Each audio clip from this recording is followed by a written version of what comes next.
सामान ढूंढने के चक्कर में मीनू मौसी अपने जंगल से बहुत दूर एक अनजान इलाके में आ जाती है।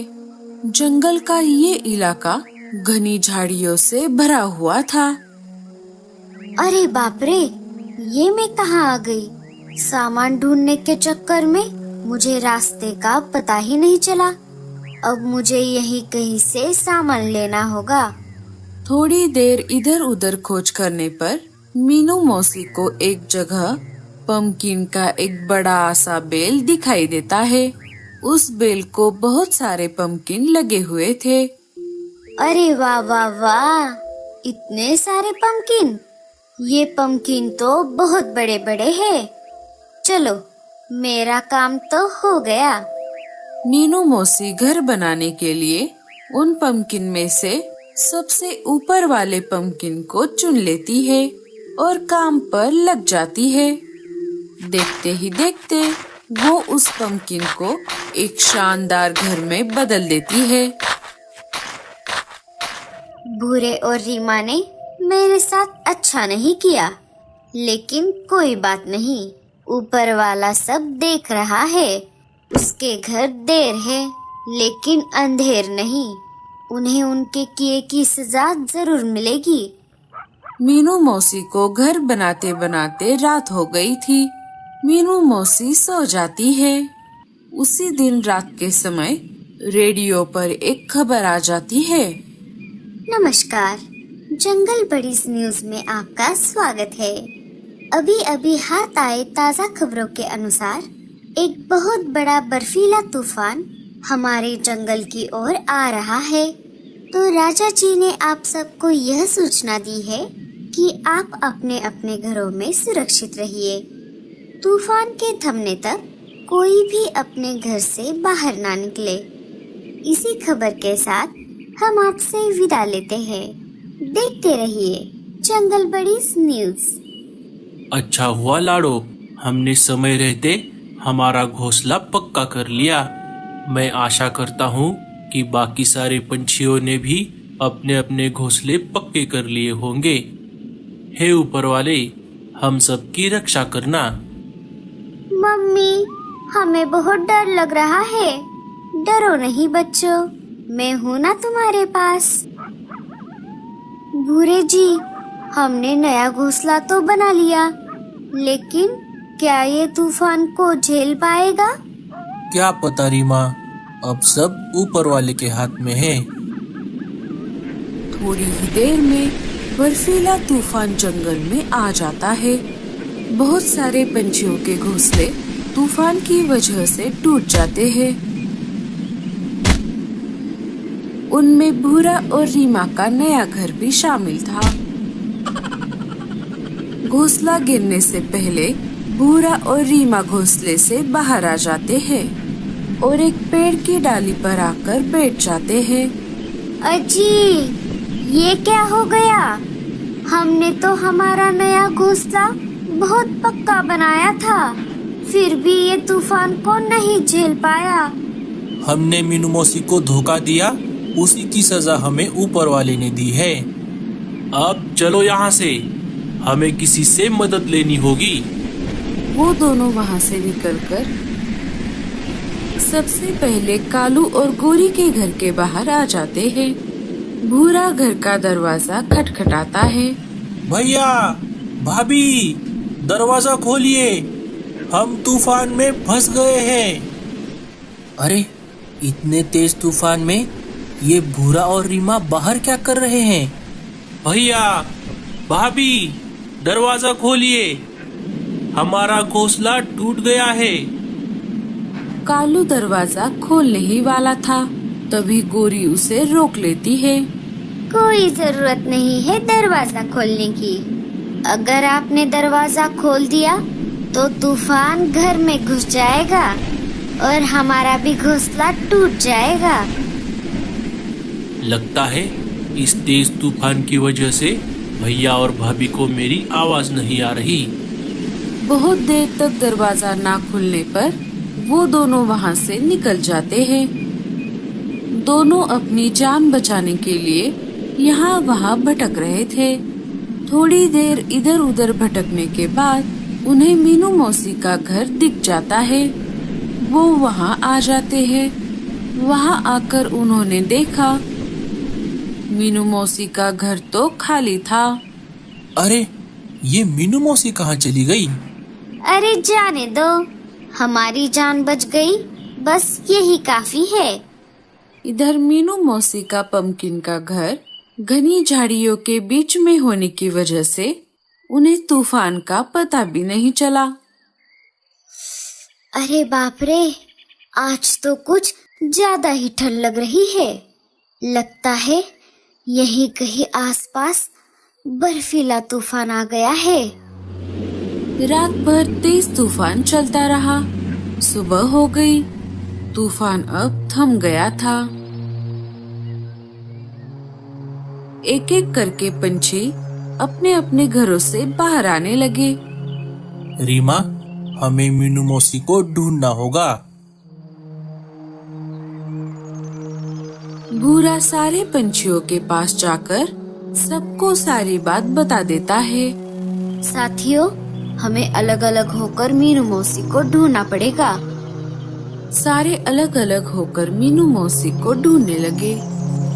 मीनू मौसी, आप कहाँ हो? मीनू मौसी, आप कहाँ हो? बहुत देर तक ढूंढने के बाद भी मीनू मौसी किसी को भी नहीं मिली। सारे उनके घर के बाहर जमा हो गए। लगता है मीनू मौसी बर्फीले तूफान को नहीं झेल पाई। साथियों, ये सब मेरी गलती है। अगर मैंने मीनू मौसी को नया घर बना कर दिया होता तो ये सब नहीं होता। भूरे जी, हमसे ये बहुत बड़ी गलती हो गई। सारे पंछी रोने लगते हैं। साथियों, अब हम सब 1 मिनट के लिए शांत खड़े होकर मीनू मौसी को श्रद्धांजलि देते हैं। सारे आंख बंद करके खड़े हो जाते हैं।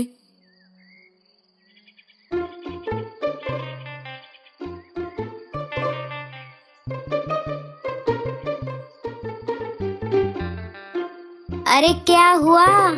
कौन मर गया? अरे ये तो मेरा ही घर है। मीनू मौसी, आप जिंदा हो? हाँ, मैं जिंदा हूँ। मुझे क्या होगा? मैं तो मेरा रेडियो लेने आई थी। सारे मीनू मौसी को देखकर बहुत खुश हो जाते हैं। मीनू मौसी, आप कहाँ चली गई थी? हमने आपको बहुत ढूंढा। अरे वो सब छोड़ो, पहले मुझे ये बताओ कि ये सब क्या हो रहा है? आप सब मेरे घर के बाहर क्यों जमा हो गए हो? मतलब क्या आपको सच में नहीं पता कि कल रात से जंगल में क्या क्या हुआ है? कैसे पता होगा लाडो? मैं तो कल सुबह से ही जंगल से बाहर चली गई थी। वैसे क्या हो गया जंगल में? अरे मीनू मौसी, कल रात हमारे जंगल में एक बहुत बड़ा बर्फीला तूफान आ गया था। उस तूफान में बहुत सारे पंछियों के घोंसले टूट गए। उन घोंसलों में भूरे भैया का नया घोंसला भी शामिल था। कुछ पंछियों ने तो अपनी जान भी गंवाई। हमें लगा आप भी उस तूफान में चल बसी, इसीलिए हम सब आपके घर के बाहर जमा होकर आपको श्रद्धांजलि दे रहे थे। लेकिन आप तो अचानक से टपक पड़ी। अरे टूनी, चुप कर, कुछ भी क्या बोल रही है? मीनू मौसी को कुछ नहीं हो सकता। मीनू मौसी अमर है, अमर। पर मीनू मौसी, आप एक बात बताइए, आप सच में कहाँ चली गई थी? हमने आपको सब जगह ढूंढा, पूरे जंगल में और जंगल के बाहर भी।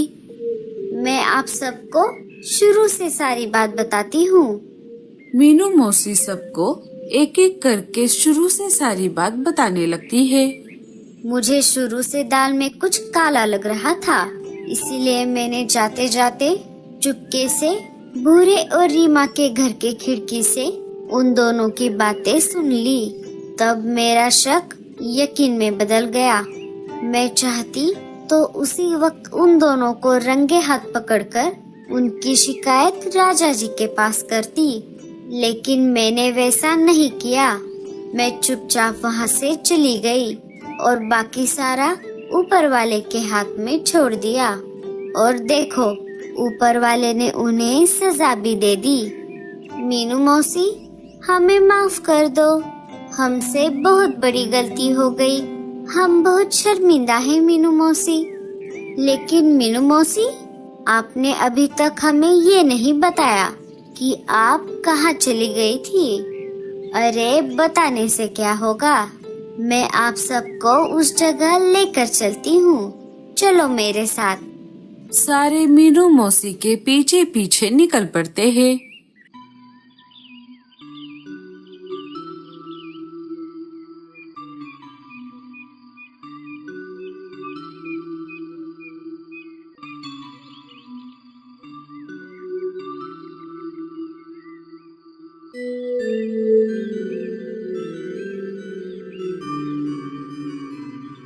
थोड़ी देर उड़ने के बाद मीनू मौसी सबको उस जगह लेकर आती है।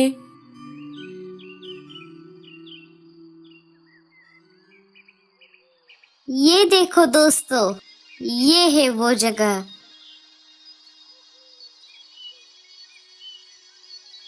अरे बाप रे, ये जगह तो कितनी डरावनी है। यहाँ कितनी बड़ी बड़ी घनी झाड़ियाँ है। मीनू मौसी, क्या आपको अकेले यहाँ पर डर नहीं लगा? अरे डर किस बात का, यहाँ पर तो कितनी शांति है, शांति। दोस्तों, जैसे कि आप सब देख रहे हो, यहाँ पर बहुत सारे पम्पकिन के बेल है। जब कल मैं यहाँ पर आई थी, तब मैंने इन्हीं पम्पकिन में से एक पम्पकिन को मेरा घर बनाया था। वो देखो मेरा घर। सारे मीनू मौसी के घर को देखकर चौंक गए। अरे वाह मीनू मौसी, आपने घर तो बहुत बढ़िया बनाया है। काश मेरे पास भी ऐसा एक कोई घर होता। मेरा घर तो तूफान में टूट गया। अरे तो देर किस बात की, तुम भी यहाँ पर अपना एक घर बनाओ। ये सारे पम्पकिन ऐसे ही यहाँ पर पड़े हुए हैं। साथियों, जब तक सर्दियाँ खत्म नहीं होती, हम यही रहेंगे। सारे लाडो की बात से सहमत हो जाते हैं। सारे पंछी एक एक करके अपने अपने पम्पकिन चुन लेते हैं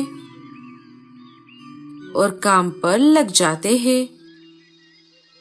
सारे एक दूसरे की मदद से सबके लिए अलग अलग पम्पकिन के घर बनाते हैं। दोस्तों, इस जगह की सबसे खास बात ये है, जंगल का ये हिस्सा घनी झाड़ियों के बीच में है, इसीलिए यहाँ तूफान का पता भी नहीं चलता और यहाँ पर शिकारी पंछी भी नहीं आते। सरदार, अब मुझसे भूख बर्दाश्त नहीं हो रही। चलिए हम इन पर हमला बोल देते हैं। अबे चुप कर, ये सारे आज ही यहाँ आए हैं। इन्हें जरा इस जगह पर घुल मिलने दे। जब ये यहाँ घुल मिल जाएंगे, तब हम एक एक करके इन्हें खा जाएंगे।